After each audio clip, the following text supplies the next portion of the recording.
Snow moved like smoke across the Vermont mountains as a mother German shepherd struggled through the darkness, one tiny puppy held gently in her jaws, and 7 more stumbling behind through the deep white drifts. No one knew where she had come from or why she had chosen this lonely cabin. Inside, a former Navy SEAL sat beside a fading fire, carrying memories he had spent years trying to silence.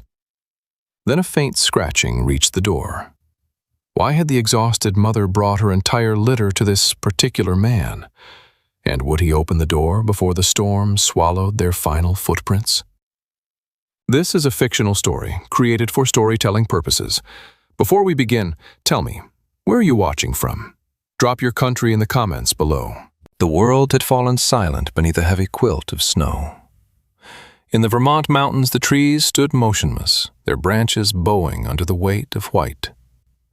The storm had been raging for 3 days, turning the forest into a blurred memory of itself. Even sound seemed frozen in the air, waiting for the wind's permission to move again. Inside a small wooden cabin, a single lamp flickered against the storm's gray light. Ethan Cole sat by the hearth, shoulders hunched, staring into the fire as if it might give him answers. He was 38, tall and broad-shouldered, his once dark hair now streaked with early gray. His face carried the rough edges of a man shaped by discipline, square jaw, weathered skin, faint scars tracing his cheek and neck. But behind his steel blue eyes lingered something else, a quiet ache, the kind that doesn't fade with time. Ethan had once been a Navy SEAL. Years of service had honed him into something unbreakable, or so he'd believed. But after the war ended, silence became his enemy. He couldn't stand the sound of crowds or the laughter of people who hadn't seen what he had. So he left. He traded desert heat for snow, gunfire for wind, commands for solitude. Vermont offered him peace, or perhaps a place to fall apart in peace. No one here asked questions. No one called him sir. The cabin was the last thing his team leader had given him before retiring, saying simply, "You will need a place to be small again." The fire cracked softly. Ethan rubbed his hands together, the warmth barely reaching through the weight in his chest. He hadn't spoken to another person in days. Even the radio sat silent, its cord unplugged. The only sound came from the hiss of the storm against the windows and the creak of the pine beams shifting in the cold. Then, something new. A noise that didn't belong to the wind, a faint, uneven scrape on the porch boards. He froze, instincts firing awake after months of dormancy. For a heartbeat, the cabin felt like a combat zone again, his body alert, pulse steady, breath controlled. The scraping came again, followed by a pause. Then another. It wasn't the rhythm of branches or falling snow. It was something alive. Ethan stood slowly, boots heavy on the wooden floor. He reached for the doorknob, half expecting nothing, half fearing what memory might conjure. When he opened the door, the wind burst in, scattering snowflakes across the floor like shards of glass. The sky was dim and colorless, the air thick with flurries. And there, framed in the doorway, stood a German shepherd. Her fur was a tapestry of black and tan, the colors dulled by wet snow clinging to her sides. She was strong but thin, ribs faintly visible beneath her coat. In her mouth, she held something small and fragile, a puppy, limp but breathing, its tiny paws dangling. Behind her in the shadowed whiteness, several other pups struggled to keep up, their steps slow and uncertain as they followed their mother's trail. The mother didn't bark. She didn't whine. She just stood there, eyes amber gold, calm and watchful. Ethan met her gaze and felt his chest tighten. It wasn't fear he saw in her eyes. It was resolve. The kind of quiet strength that only those who have run out of options can possess. He crouched, lowering himself to her height. "Hey, girl," he said, softly, his voice hoarse from disuse. "You picked a bad night to travel." The shepherd tilted her head slightly, snow falling from her ears. The puppy whimpered once, a sound so small it seemed to vanish in the wind. Ethan felt something stir deep inside him. A memory, maybe, or a promise he thought he'd forgotten. For a moment he wasn't standing in a Vermont cabin anymore. He was 25 again, kneeling in the dust of Kandahar, holding a bleeding friend under the desert moon. He could still hear the helicopter blades, the shouting, the last words. Go, don't look back. He'd looked back anyway. He always did. The storm brought him back to the present. The dog's eyes were still locked on his. She didn't beg. She waited. Ethan realized she was asking permission, not for help, but for space. He stepped aside and gestured toward the cabin. Come on, it's warm in here. The dog hesitated. The pups behind her shifted uncertainly, whining. Then, with deliberate care, she stepped onto the porch. Her paws left dark prints in the snow, footprints in perfect pairs.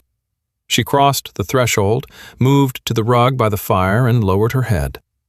The puppy slipped gently from her mouth onto the floor, tiny and shivering, but alive.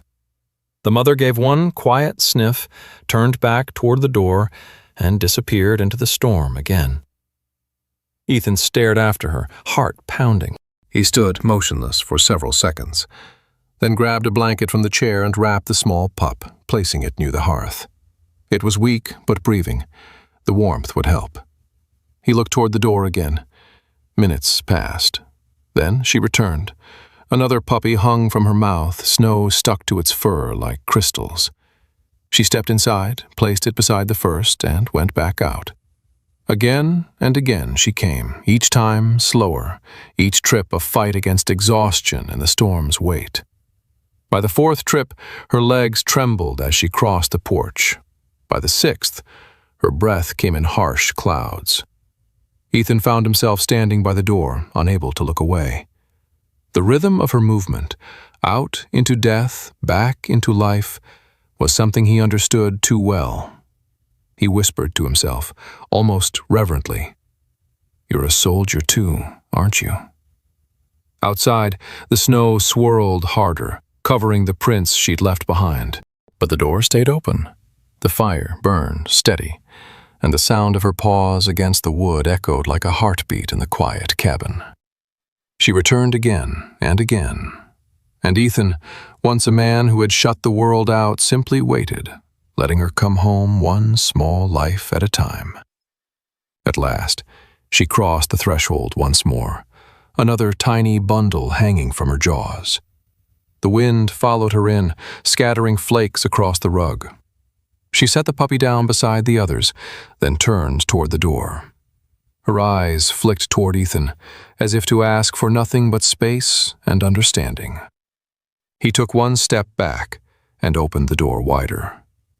The mother dog hesitated only for a moment, then walked past him into the storm again, disappearing into white. The firelight glowed behind her like a beacon, waiting. Ethan stood there in silence, the cold brushing his face, his hands trembling but not from the chill. He felt something uncoil in his chest, something warm and fragile he hadn't felt since before the war. And when she returned once more, carrying another pup, he was ready. He stepped aside fully and said in a quiet, reverent voice, "You know where the fire is." The German shepherd walked past him, her body brushing lightly against his leg as she entered. She laid the puppy down by the others, then turned again toward the storm. Ethan didn't move. He just watched. He knew she wasn't done yet, and so he waited, keeping the door open to the dark, letting the snow fall into the room, letting the warmth spill out onto the porch. Because some doors, he thought, were never meant to stay closed. By the time the storm swallowed her shape again, Ethan's decision was made. He would wait as long as it took. When she returned for the final time, slower than before, her fur heavy with ice, he could see her ribs rise and fall in painful rhythm. But she didn't stop. She crossed the porch, carrying her last pup carefully between her teeth. She stepped inside one last time, placed it beside its siblings, and stood still. Ethan met her gaze. No words were needed. He closed the door gently behind her, shutting out the wind. The firelight flickered over her wet fur as she circled her litter, then lay down, curling protectively around the tiny bodies. Ethan crouched nearby, the warmth reaching both of them now. For the first time in years, he felt something real move in his chest, a pulse, a promise, a beginning. And as the snow whispered against the cabin walls, Ethan realized he had just witnessed a miracle, a mother's endurance, and a soldier's return to life, both found in the same storm. Morning came slowly, like a reluctant confession. The storm had quieted, leaving the forest wrapped in a soft silence that felt almost sacred. Pale light filtered through the frosted windows of the cabin, revealing the shape of life scattered across the rug. 8 tiny German shepherd puppies, curled into one trembling heap, their mother lying around them like a living wall.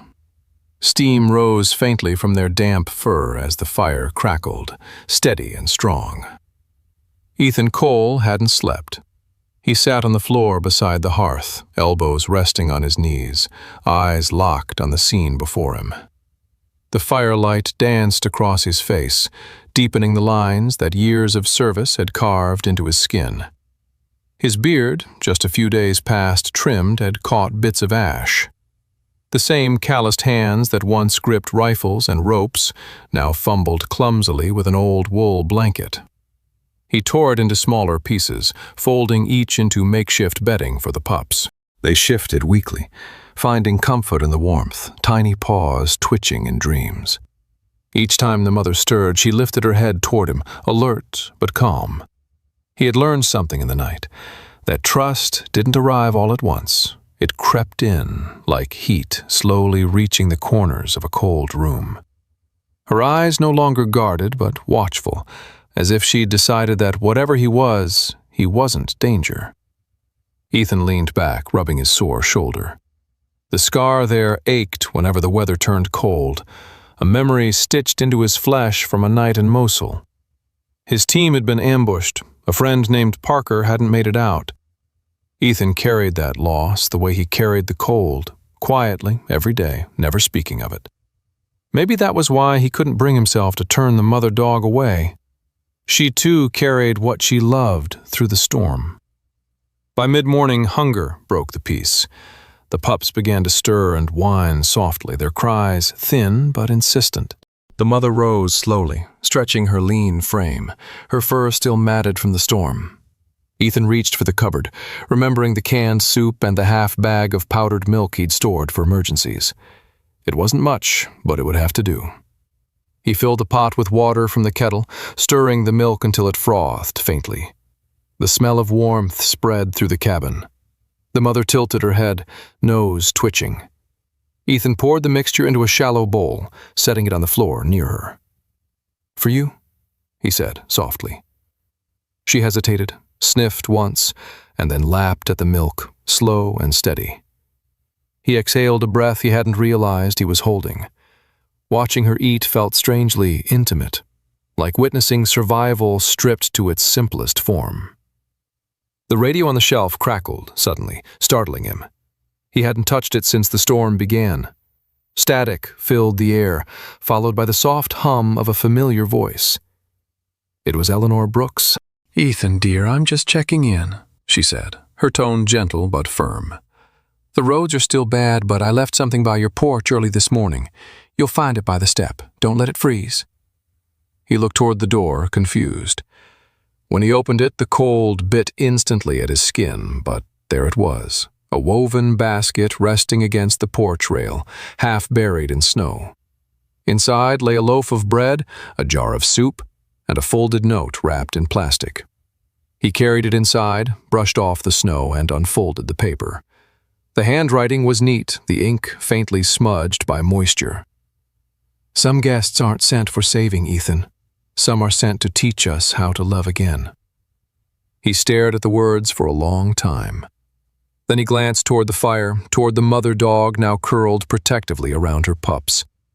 Something inside him stirred, not quite sorrow, not yet peace, something between. By afternoon, the cabin smelled of melted snow, wood smoke, and life.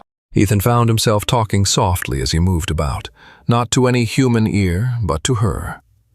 "You've done good, girl," he murmured, as he laid fresh logs in the fire. "Storm like that? You must have been out there for days." She lifted her head, ears twitching, amber eyes bright against the dim room. There was an intelligence in that gaze, something almost human. When one of the puppies squeaked, she turned back immediately, nudging it closer with her nose, a gesture so tender Ethan had to look away. Outside, the storm clouds broke apart, revealing streaks of pale blue sky. The light shifted across the cabin floor, catching dust motes and flakes of ash in its path. The peace felt fragile, like glass, beautiful, but one wrong move could shatter it. That evening, Eleanor's old pickup truck appeared at the edge of the woods. She was a small woman, bundled in a thick coat, her silver hair pulled back neatly beneath a knitted cap. Her cheeks were red from the cold, her eyes sharp and kind all at once. She didn't knock, she simply called out from the porch. "Permission to approach, sailor?" Ethan smiled for the first time in days. "You're cleared for entry, ma'am."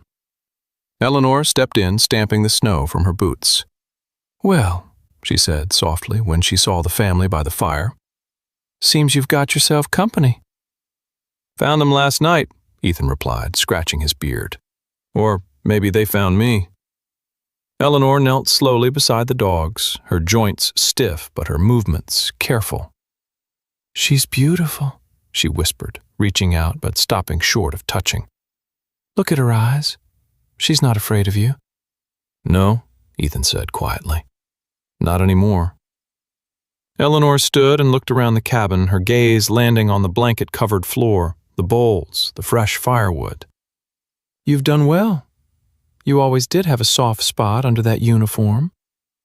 He shook his head. "Soft isn't the word I'd use." "Then maybe it's the word you needed to remember," she replied, giving him a faint smile. "Don't forget to feed yourself, too. You can't pour from an empty cup." She left not long after, her footprints vanishing quickly under the falling snow. Ethan stood at the window watching her truck disappear into the trees. He thought about her words, about cups and emptiness, and realized for the first time how long he'd been running on nothing. The fire popped, breaking his thoughts. The mother dog shifted, curling tighter around her pups. The smallest one squeaked in its sleep, then nestled closer to her warmth. The sight was enough to pull a small, quiet smile to his lips. He moved to the window seat, pulling the old wool blanket over his shoulders. Outside, the snow began to fall again, not fierce this time, but soft, like forgiveness. The forest breathed beneath it, slow and calm. Ethan leaned his head against a wooden frame, his eyes tracing the shapes of the pines through the frost. For years he had lived in a world that demanded hardness, but now, surrounded by the sound of breathing, crackling fire, and the steady rhythm of survival, he felt something thaw inside him. He watched the flames flicker and thought about Eleanor's note. Maybe she was right. Maybe some guests came not to be saved, but to save what was left in others. The puppies slept. The mother rested. The fire burned on. And for the first time in a very long time, Ethan's heart wasn't cold anymore. The morning came pale and windless, the kind of quiet that follows a storm and feels almost dishonest. The forest outside Ethan's cabin glistened under a thin crust of ice, each pine branch glittering faintly like glass. The snow had stopped some time before dawn, leaving a thin mist coiling along the valley below. Ethan stood at the window with a cup of coffee gone cold in his hand, watching the smoke from his chimney twist upward into the gray. Inside, the fire burned low, but its warmth lingered.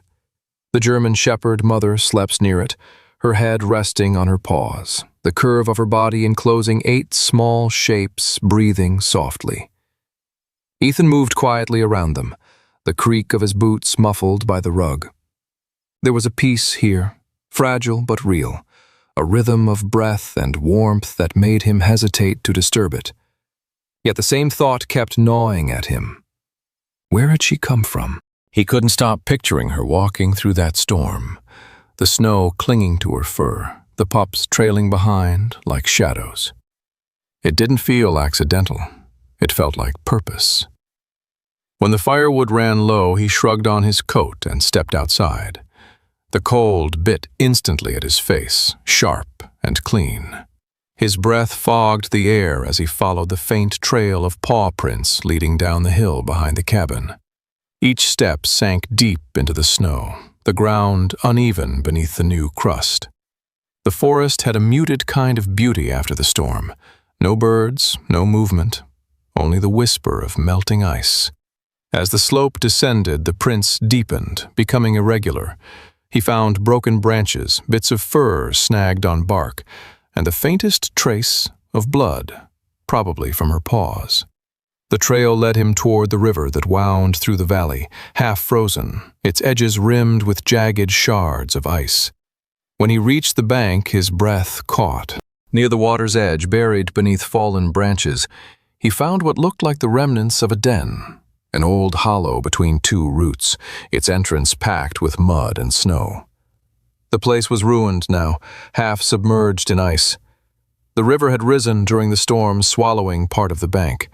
A small piece of fabric, maybe an old tarp, clung to a branch nearby, torn and stiff with frost. Ethan crouched, brushing the snow aside with his glove. Inside the hollow he found scattered fur, paw marks, and the faint, unmistakable smell of life once lived there. He exhaled slowly, realizing what it meant. She moved them to survive. The storm hadn't just been a danger, it had been a deadline. He stood there for a long moment, staring at the dark waters swirling below the ice. The sound of it reminded him of something else, a different river, a different storm.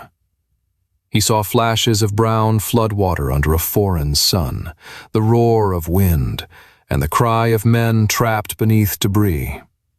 Iraq, spring of 2012. His unit had been pinned near a bridge collapse after days of rain.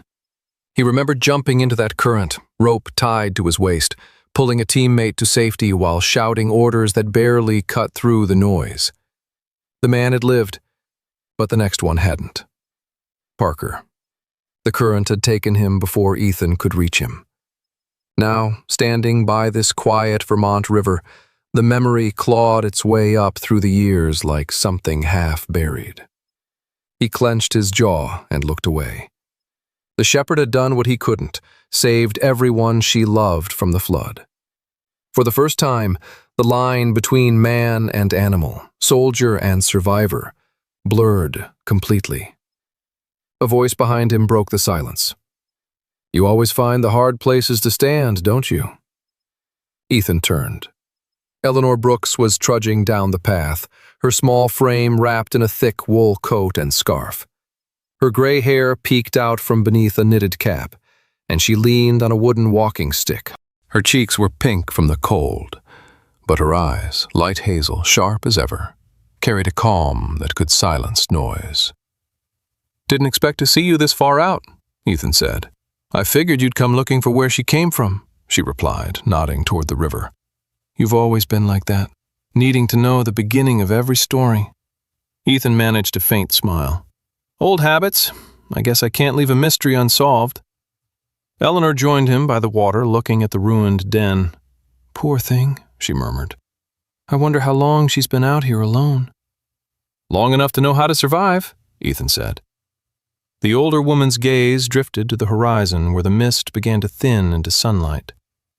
"You know," she said after a pause, "my son was like that dog, always going back for someone else. He was in the Marines, got caught in a flash flood outside Fallujah. Saved 3 men before—" She stopped, her voice catching just slightly. "Before the 4th took him with the current." Ethan said nothing. The ache behind his ribs deepened. "I'm sorry," he said quietly. Eleanor shook her head. Don't be. I'm proud of him. But I'll tell you something, Ethan. Sometimes I wish he'd learned when to stop going back.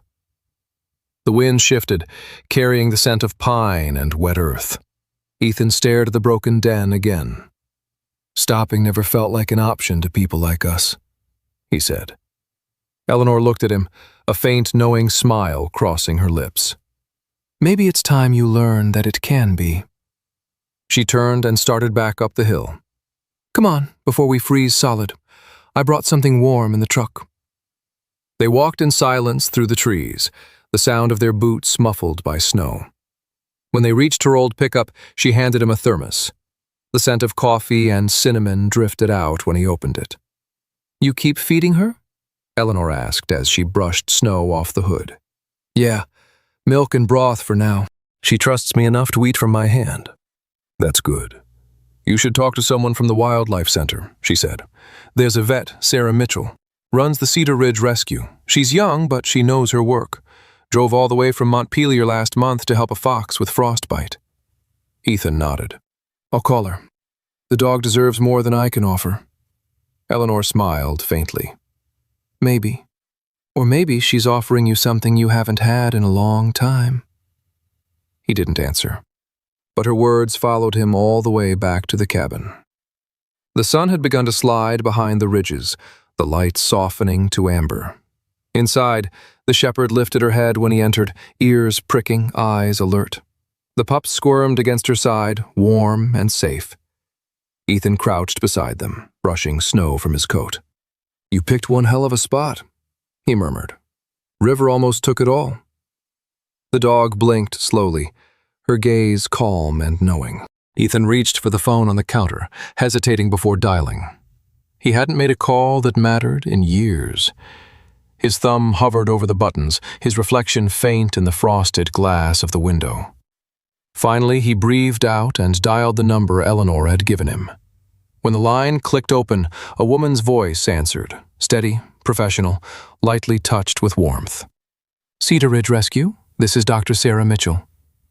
Her tone alone told him she was the kind of person who ran toward trouble, not away from it. Hi, Doctor, Ethan said. My name's Ethan Cole. I think there's someone here who needs your help. He glanced at the shepherd resting by the fire, her pups nestled close. A mother, actually. By the time Dr. Sarah Mitchell arrived, the storm had thinned into a quiet drizzle of snowflakes drifting through morning light. The forest lay still beneath a pale sky, each tree heavy with frost, each breath of wind carrying the faint scent of cedar and smoke. Ethan stood on the porch of his cabin, his breath forming small clouds as he watched a dark green Jeep crawl up the hill. The engine's hum broke the silence like a voice too long absent. Sarah stepped out, brushing snow from her jacket. She was in her early 30s, tall and slender, with fair skin touched by winter's flush. Her hair, light auburn and loosely tied, escaped its braid in soft curls that brushed against her neck. She wore a thick navy parka over jeans and leather boots scuffed from field work. There was a steadiness in her eyes, the color of misted glass, the kind that belonged to someone who'd seen hurt before but refused to harden from it. Ethan Cole? She asked, extending a gloved hand. He nodded. You're the vet. Dr. Sarah Mitchell, she confirmed, shaking his hand. Her grip was firm but warm. You sounded calm on the phone. Most people panic when they say, a mother and 8 puppies. I used to deal with worse situations, he replied dryly. I guessed that from your tone, she said, smiling faintly. You've got that ex-military stillness about you. Ethan didn't answer. He motioned toward the cabin. They're inside, by the fire. Sarah stepped in and knelt beside the shepherd without hesitation. The mother lifted her head, ears twitching, eyes wary but not fearful. Sarah spoke softly, her tone low and even. Hey, beautiful. You did good. She reached out her hand, letting the dog sniff first before gently stroking the fur between her ears. Her movements were practiced, measured, patient, full of unspoken respect. "She trusts quickly," Sarah said. "She didn't at first," Ethan murmured. "She carried them here through the storm. The old den by the river's gone." Sarah looked up at him, eyes thoughtful. "Then she chose well." For the next hour they worked together without many words. Sarah unpacked her kit, bandages, antiseptic, a small stethoscope, and blankets that smelled faintly of hay. She checked each puppy in turn, murmuring notes to herself. Good heart rates, a little underweight, dehydration mild but manageable. When she was done, she turned to the mother. She's exhausted but healthy, stronger than most I've seen in the wild. Ethan crouched beside her, helping spread fresh bedding. She hasn't eaten much, only milk and broth. Then she's saving the good stuff for her babies, Sarah said softly, almost smiling. They always do. Outside, snow began to fall again, lazy, gentle flakes that melted on their sleeves. Sarah stepped out onto the porch, surveying the space. She'll need somewhere safer once the fire cools at night, she said. Something close enough that she doesn't feel trapped. She pointed to the corner of the porch, sheltered by the cabin wall. There, we can build a small shelter, open front, straw bedding, windproof. Ethan fetched tools and old planks from the shed, his movements automatic, precise. Sarah helped, her gloves dusted with sawdust and melting snow. They worked side by side beneath the falling flakes, the rhythm of their hammering filling the quiet. For Ethan, the act of building felt strange, familiar but new. His hands had built barricades, not homes. But watching Sarah work with focus and quiet determination, he found the task oddly grounding. She measured each cut carefully, double-checking every corner. "You're thorough," he remarked. She smiled faintly. "I learned that from my father. He was a carpenter. Said wood rewards patience, and so do living things." "What made you switch from building houses to fixing animals?" Sarah's hammer slowed. "I lost a dog when I was 17. He got hit by a truck. I promised myself I'd never stand by helpless again." She brushed sawdust from her gloves. "You?" Ethan paused, gaze on the horizon. "I lost people. Couldn't save all of them. Guess this feels like a second chance." Their eyes met for a moment, and something unspoken passed between them. An understanding born not of words but of scars that mirrored one another. By late afternoon, the shelter stood finished, a small, sturdy structure of wood and straw, its roof slanted against the wind. Sarah stepped back, brushing snow from her coat. "She can decide whether to stay inside or move out here. The choice has to be hers." Ethan nodded. "I understand that better than you think." Sarah smiled softly. "I believe you do." She gathered her tools, her cheeks flushed with the cold.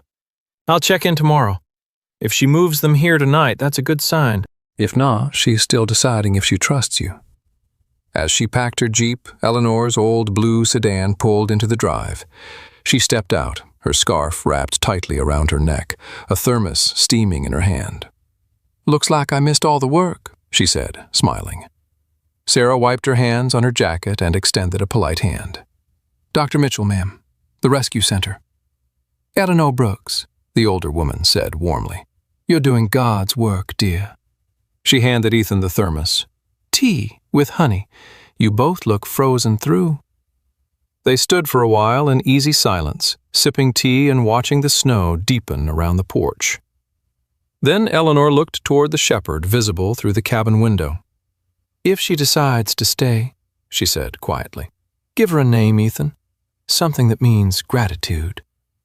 He didn't answer, but her words lingered as Sarah said her goodbyes and drove off into the dusk.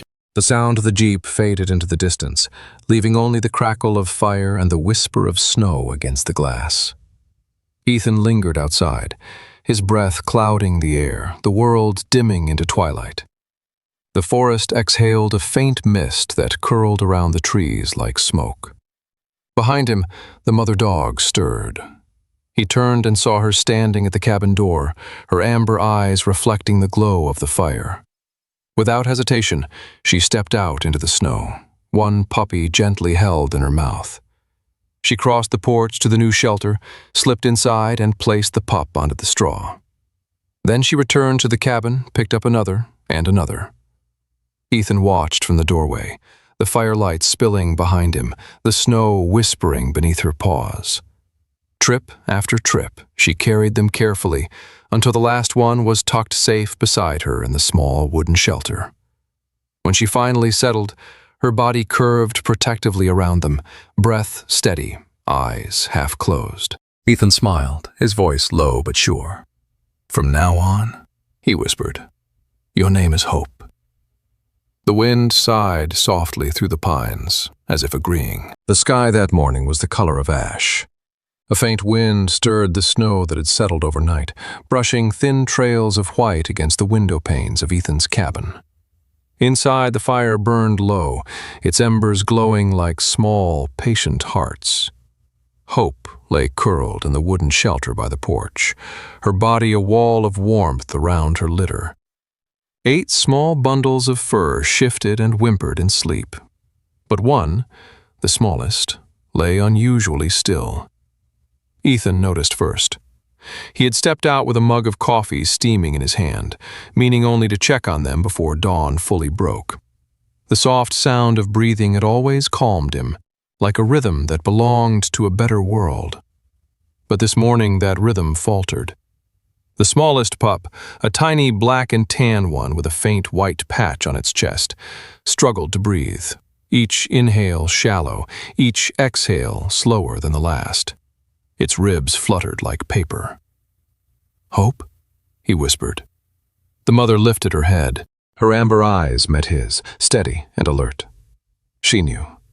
Without growling or protest, she nosed the pup gently, as if urging it to wake.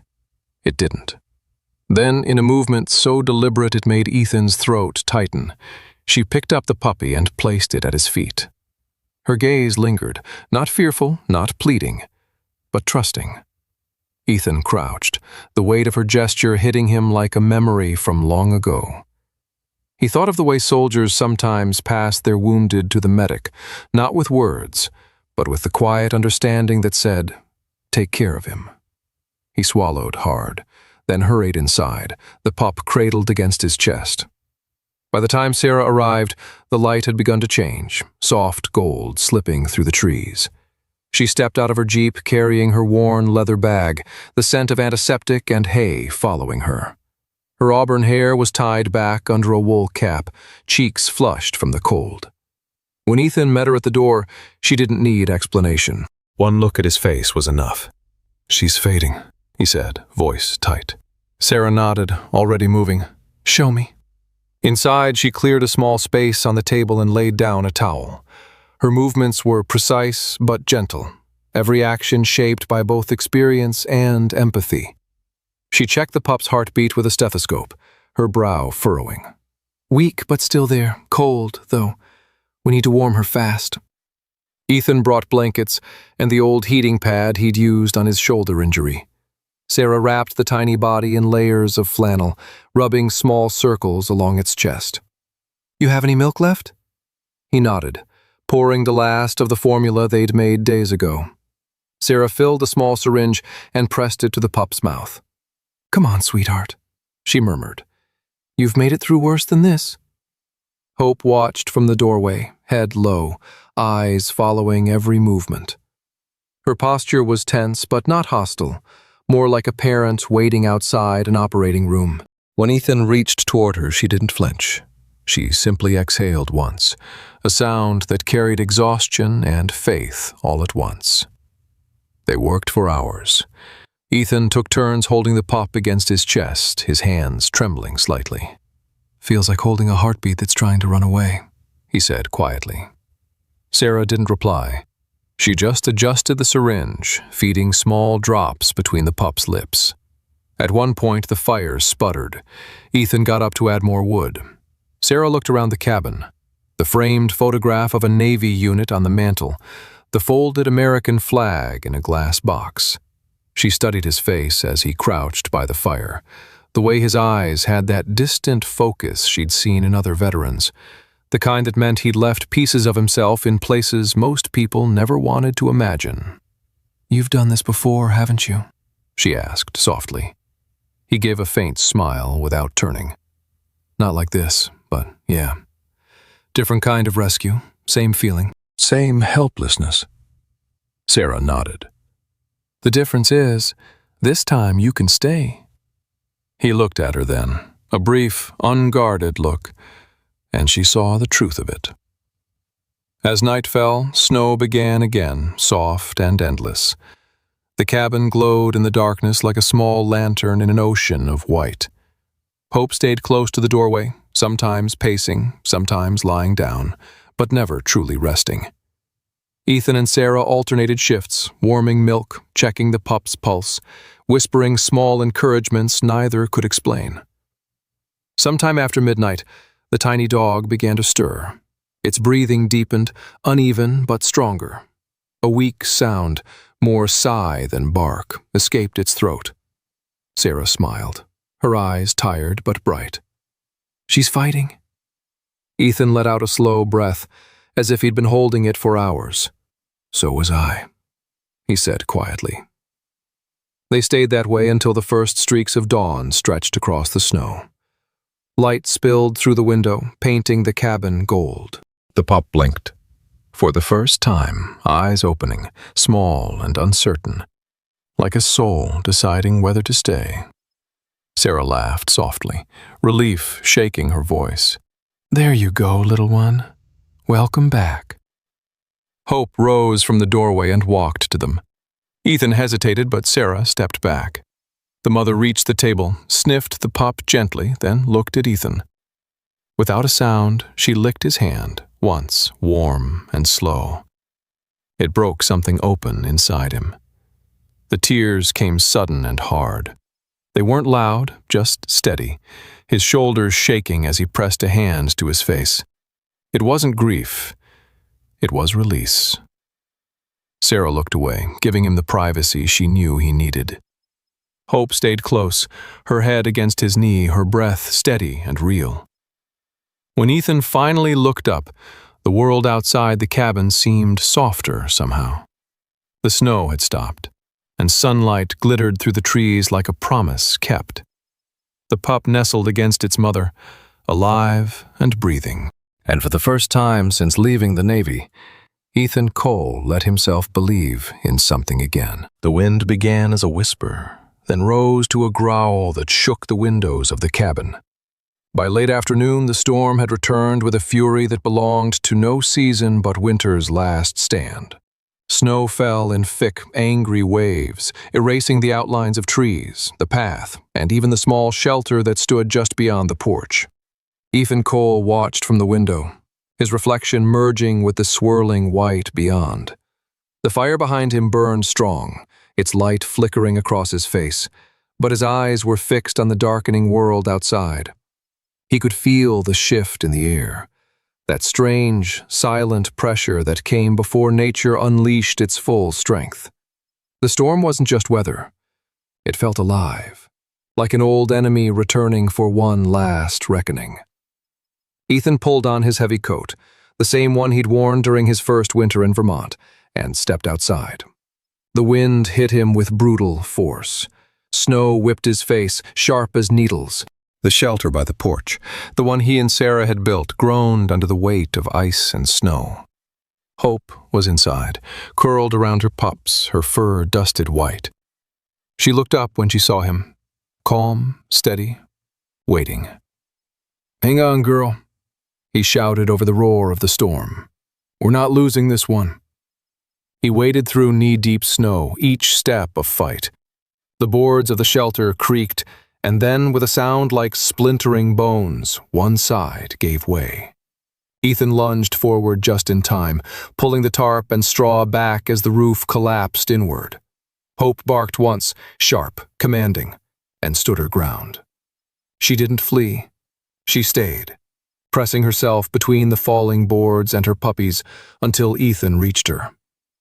"Not today," he muttered, lifting the broken planks aside. His gloves froze stiff as he scooped the pups one by one into his jacket. Hope followed close, her body pressed against his leg as they fought their way back to the cabin. By the time he pushed the door open, both man and dog were coated in ice. Inside, warmth hit them like mercy. Ethan laid the pups by the hearth, rubbing them dry with a towel. Hope shook herself free of snow, sending a spray of melted ice across the wooden floor. Her breathing was heavy but even. She looked toward the door again, as if expecting the storm to follow them in. Ethan shut it tight and bolted it. The sound of the wind battering the walls filled the small space. Outside, the forest howled, but within those walls, life clung to its fragile rhythm.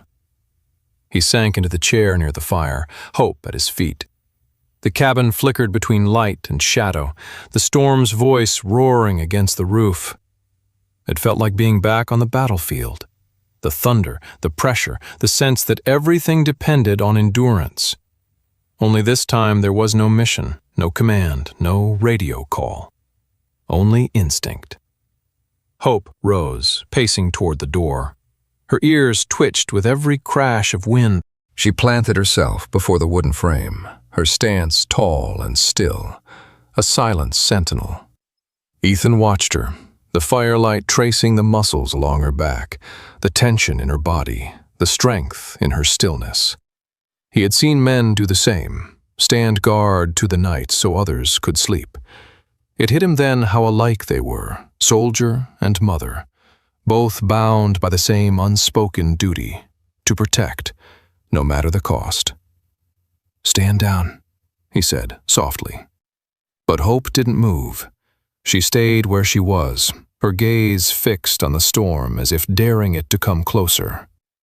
Across the road in her own small farmhouse, Eleanor Brooks sat by a window lit by candlelight. The power had gone out hours ago, leaving her world painted in flickering gold. On the table beside her stood a framed photograph, a young Marine with a crooked grin, his uniform pressed, his eyes bright. Her son. She traced a finger across the glass, her lips moving silently in prayer. "Watch over them, Daniel," she whispered. "There's another mother fighting her storm tonight." She smiled faintly, the kind that carries both grief and grace, and leaned back watching the snow beat against her window. Outside the night raged on, but inside her heart there was peace, because she believed no battle of love was ever fought alone. Back at the cabin, Ethan added wood to the fire. The pups were asleep again, piled together in a tangle of warmth and tiny heartbeats. Hope remained by the door, her fur shimmering faintly in the firelight. Her eyes glowed amber, wild, alert, alive. The storm thundered around them, rattling the walls, but Ethan knew she wouldn't leave her post. He stood and crossed to her, placing a hand on her back. "It's okay," he said. "You've done enough." Hope turned her head slightly, her muzzle brushing his wrist. She didn't move away.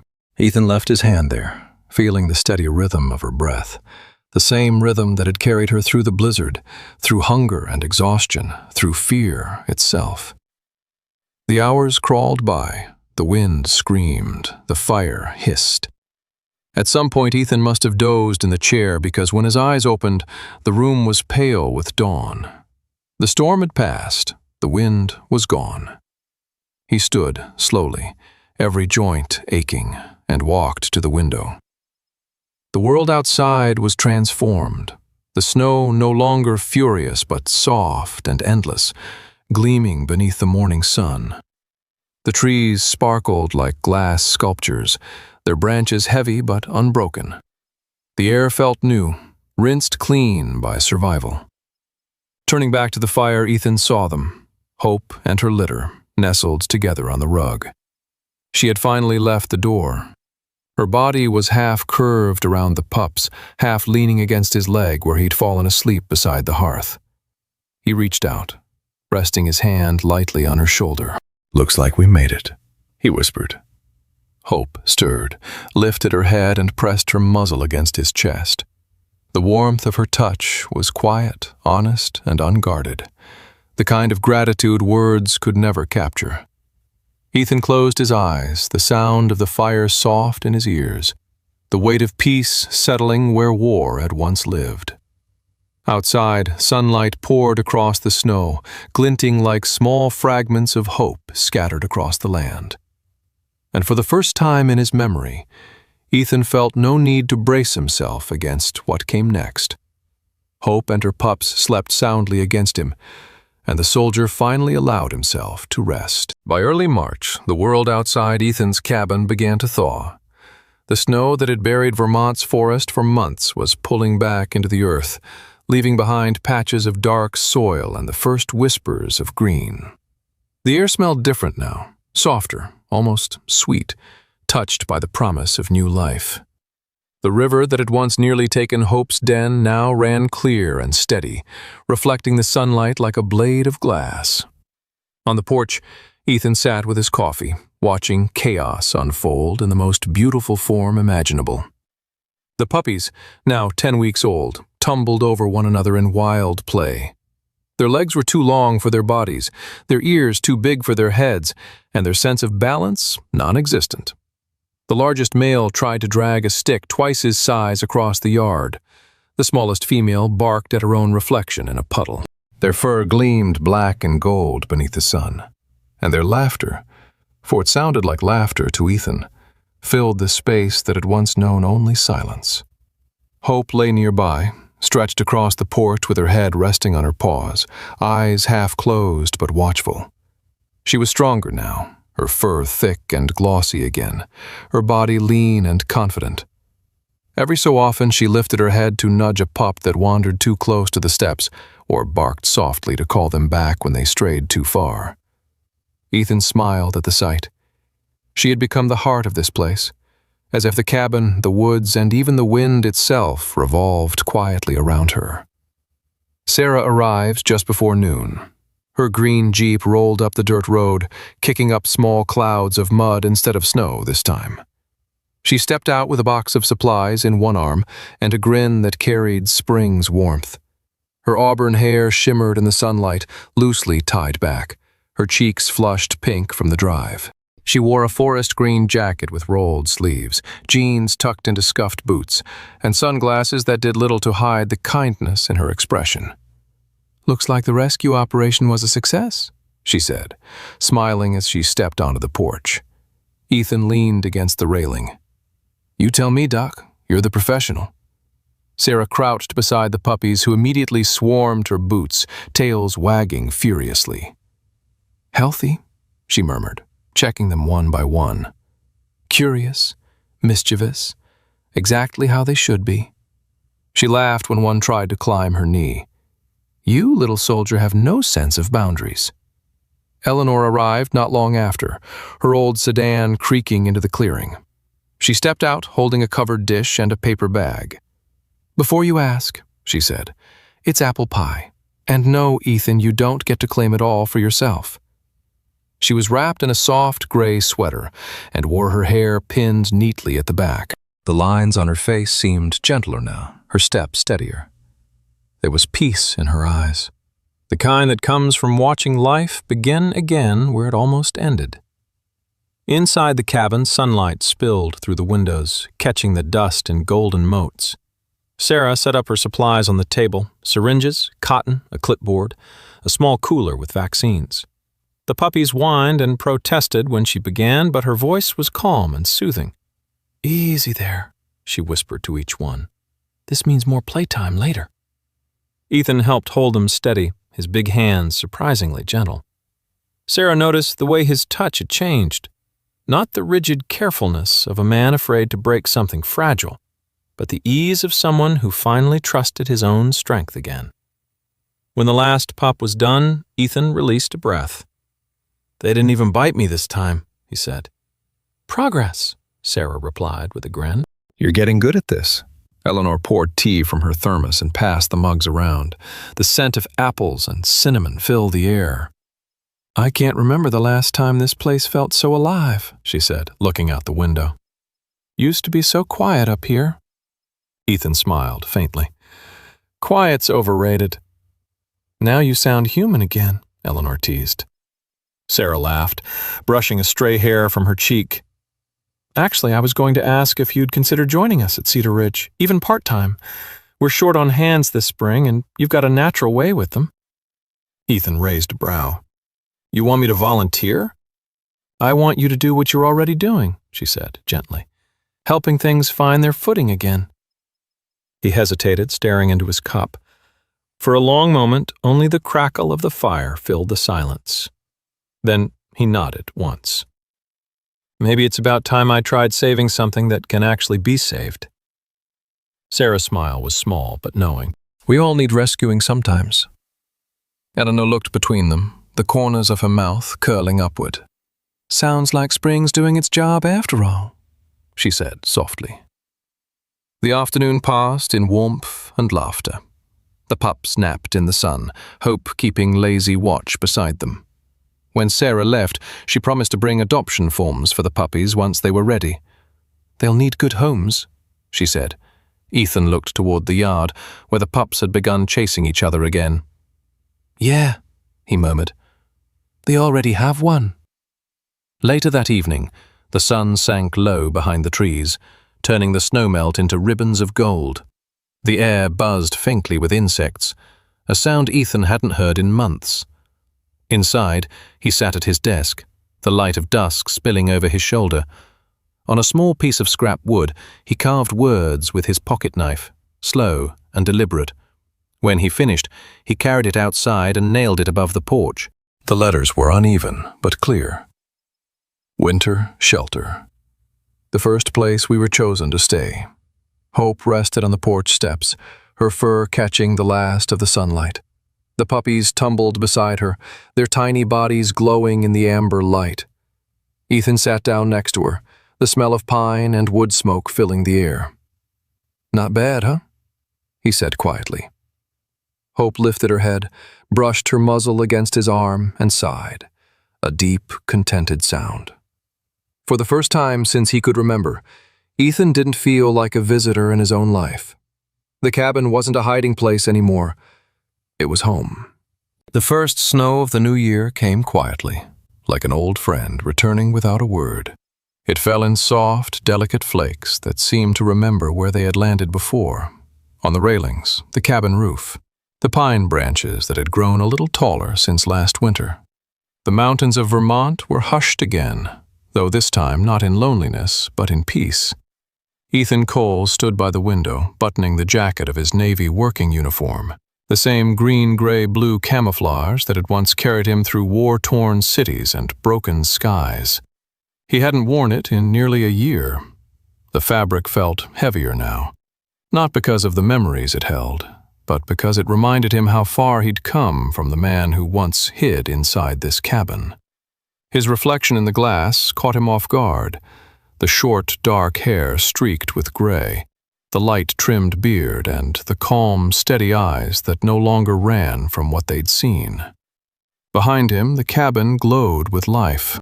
The shelves were lined with framed photographs, not of soldiers or medals, but of 8 small German Shepherd puppies with new families, each picture marked with a handwritten note. One read, "She's training to be a therapy dog." Another, "He sleeps with my son every night." Hope's pups had all found homes, all except her. She still lived here, as she had since that first winter night. Now 6 years old, Hope carried herself with the grace of a creature who had endured and triumphed.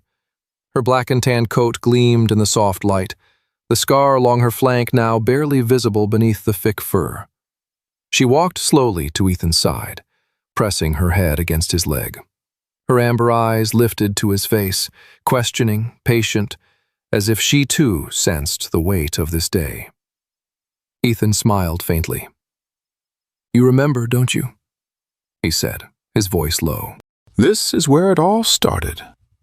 Outside, the porch waited, the same old boards that had groaned beneath his boots that night when Hope appeared from the storm, a pup hanging from her jaws. He opened the door, and a gust of cold air swept in. Hope hesitated, glancing up at him once more, then stepped forward, her paws sinking into the fresh layer of snow. Ethan followed, his boots pressing deep beside hers.